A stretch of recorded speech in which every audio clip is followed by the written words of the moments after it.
I used to be intimidated by furniture redos, but now they're second nature. So start out by removing all of the drawers and all the hardware, and then you want to give your piece a really good clean. I like to use an old mop bucket with hot water and a splash of Pine Sol.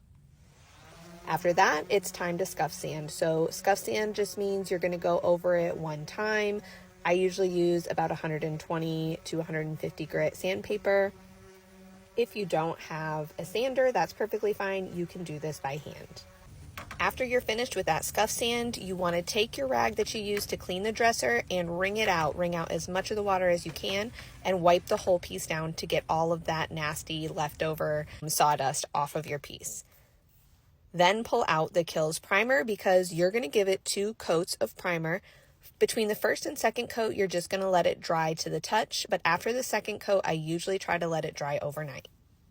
Now you're ready to paint. So I just use latex paint. I really love the Behr Marquee because it gives it really good coverage, and I go in with thin coats because they dry faster, and I give it its first coat, let it dry to the touch, and then 220 grit sandpaper, and just kind of get all the brush strokes and everything off. Just a very light sand. Wipe the piece of furniture off again. You don't want any of that leftover dust. Go in with your second coat of paint, just trying to be very even and light with the paint. Once it is dried to the touch, you're going to sand even lighter this time, but remove any brush strokes or imperfections. Wipe your piece down again, and once it's dry, we're going to do what I call the water paint, which is 1 part paint and 1 part water. Mix it together. It's going to make a very watery consistency.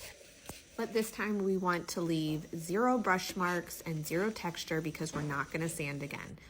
We're going to go into 2 coats of polyurethane. I really love the Behr matte polyurethane because I don't want to add any additional shine to my pieces. That's just personal preference. You're going to let it dry overnight, preferably before putting the drawers back in and the hardware back on. But after that, you are left with these pieces of furniture that you can be so proud of.